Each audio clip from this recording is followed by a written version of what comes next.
People think it's supposed to be what? Some 6 foot tall, blonde haired, blue eyed girl with big old booby implants that's like the most successful sex worker in America. They don't expect a 4'8" petite redhead. Like that's not the image that anybody has. My name is Alice Little. I am the most successful legal sex worker in the United States.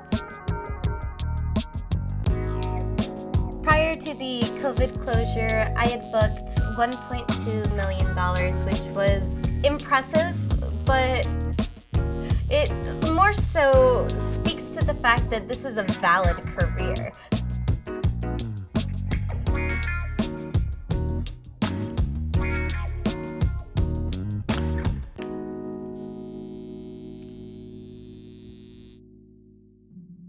For Brut, I'm taking you to the historic Chicken Ranch in Nevada. It's one of the very few licensed brothels in the country. Here, I met with Alice Little. She's the highest paid legal sex worker in the country, and this is her first week at this new location. Professionally, of course, staying in shape is important, and being able to move comfortably, of course, is very, very important when you're doing lots of positions with all sorts of bodies of all sorts of sizes and shapes, and you want to be comfortable adjusting to other people. So for me, having that ability to move around, gotta keep stuff moving. When you're comfortable in the skin you're in, and you're able to then help others feel comfortable in the skin that they are in. Have you always felt comfortable in your skin? Oh, heck no. Oh, God, no. Are you kidding me? Like everybody else, it's a journey. Especially for young women out there, like, that journey runs deep. Being able to see myself in hair and makeup and these beautiful dresses and see those images and be like, oh my God, that's me? Holy crap, are you serious? It allowed me to see myself in a completely different light and have this new appreciation for myself. Hey Jason, hey Richard. Oh my gosh, good morning Brandon. Hello. I'm so excited to see you all. Welcome. Let's go ahead and start this week off with our special announcements. Hi, I'm at the Chicken Ranch. Come and see me. I would absolutely love to spend time with you all. And well, I'm really looking forward to getting to see some of you and hug some of you and do other things with some of you. But, well, we're going to keep it PG-13 so YouTube doesn't kick me off. Right, team? Right, team. All right, let's see what other questions we have here. Jared, have I done an overnight or do I do overnights with guests with special needs? Absolutely, yes. I have spent overnights with guests, folks that use wheelchairs, all sorts of different things. What other questions we have here? Yes, unfortunately, my cat, Luna, could not come with me to the brothel. I wish. Steven, we're going to have to get rid of that virginity, you and I. And RDKZ, yes, I'm still available by appointment only. Because I have so many requests, I want to make sure that I'm able to space things out so everybody gets personalized attention. I want to see you if you want to see me specifically. And I don't know, I just think there's something really nice to it. Well, everyone, that's about all I've got time for this week. Mwah! Bye! So sorry, but I've got to run here because I actually have a guest who's probably watching the live waiting for me in the parking lot, so I'm gonna get my room all cleaned up and then go spend some time with them next. So what do you know about your guests for this afternoon? So my guest for this afternoon is kind of looking for like the girlfriend experience. He kind of described something a little bit more relaxed and casual, a lot of kissing and cuddling. I love the girlfriend experience, the emotion, the warmth, all of that beautiful connectivity that I kind of enjoy most about this job. It's illegal for us to quote exact dollars per hour rates. Rates usually start in the 4-figure range and go all the way up from there, with guests that spend a weekend can spend easily into the 6-figure range. The prior full calendar year I worked, I booked $1.2 million. Yeah, wow, it's a lot. So while it definitely is a substantial number, 50% of that automatically goes to the ranch, and then 30% of that goes to the government.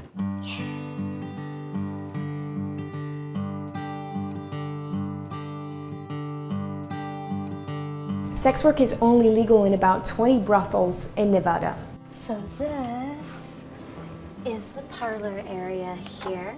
This is our doctor's office. As a legal sex worker, I am bound by law to do an STD or STI test every 7 days and do blood once monthly. And then behind here, we also have a little dance station with lights that can be turned on and a fun pole for the ladies that are talented and know how to dance. Do you?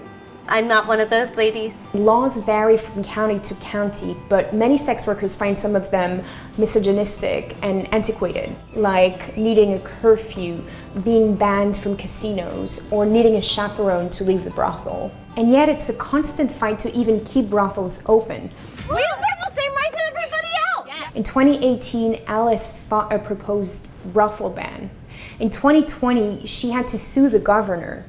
Along the way, she became one of the loudest and fiercest advocates for sex workers' rights in the state and in the country. On the very, very unlikelihood that should the brothels close, we're not going anywhere. Didn't Elko have something about bowling alleys? Bowling alleys in Elko? Well, no, here's the weird thing. We couldn't go to the bowling Too many alley. balls. We could go into the casinos, though, in Elko County. So we can go into the casinos, but not the bowling alleys in Elko County. Let's be very clear about this. Bowling is bad, gambling is good. Yeah. But only if you're in Elko. And it sucks because even when we're doing things the quote-unquote right and Legal way, clean way, getting tested, paying our taxes, we still get treated the same way. yeah, just trying to get a place to live. Been denied for 6 applications now. So, and you make well above the average income. I mean, like Nearing 100,000 in a year.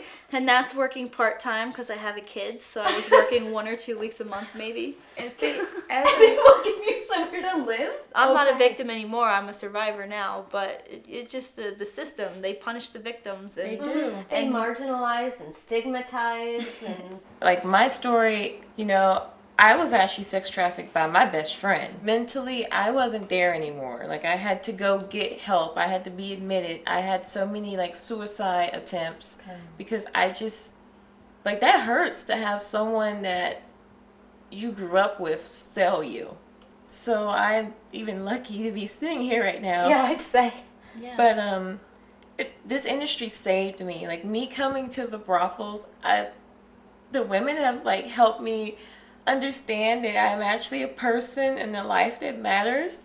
If it wasn't A for lot the of girls brothels, come here because they need it in Yeah. some way or another. They're like, I gained stability in my life because of working at brothels.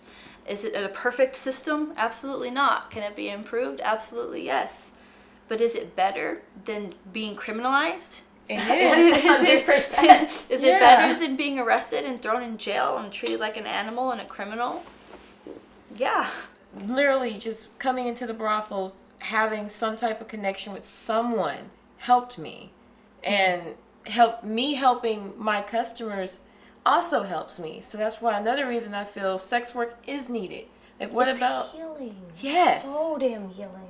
what about Yeah, the poor many guys, customers? it's like 5 or 10 minutes of sex, and the rest of the time they just want to talk to me Talk. about their life or the Yes. divorce they're going through, or something going on with their business or their kid, or whatever the situation may be. God, They I just literally saw a guy just earlier this week. He was assaulted by another man when he was younger, and so he's had this fear of masculinity ever since, and it was he was in tears by the end of it. Dang.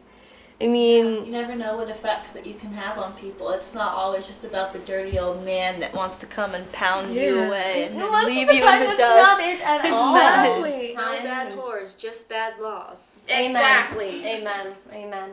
Well, cheers to that, right? If I had a cup, I'll do a pretend cup. Cheers.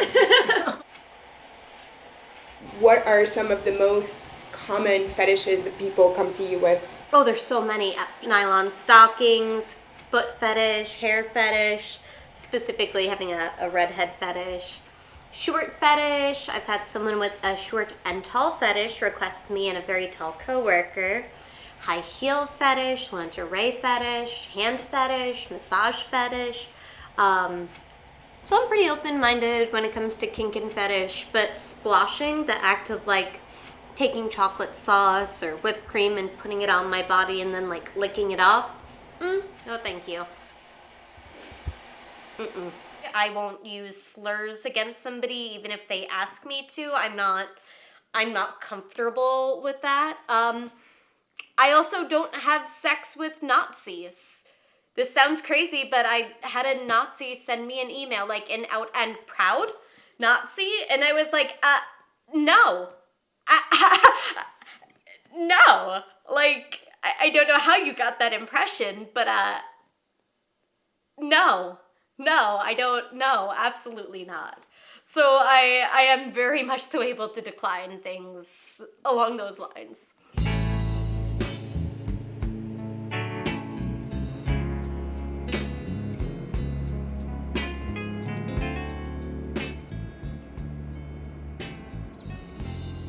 I was really lucky to grow up without shame and without stigma.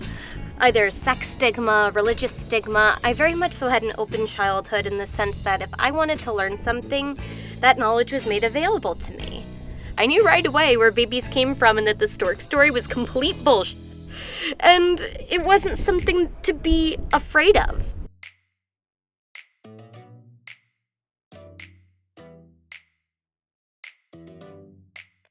Just to do this career is an act of defiance against what society's perception is of who you're supposed to be. If I want to do this, I can't have any shame, any stigma associated with it. If I had any trepidations, any apprehensions, any hesitancy, I would retire today.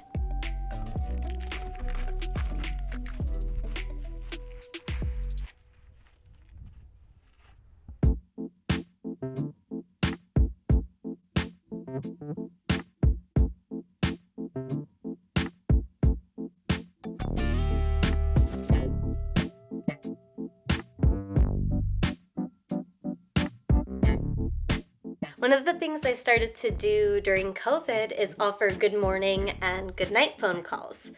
And so I've got one guest that I've been talking to this week, and so I'm going to give him a little call before bed. Hello. Hey, how are you? Doing well.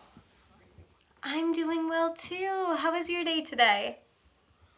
Had to go into the office, but yeah. Yes? What was it like going back into the office?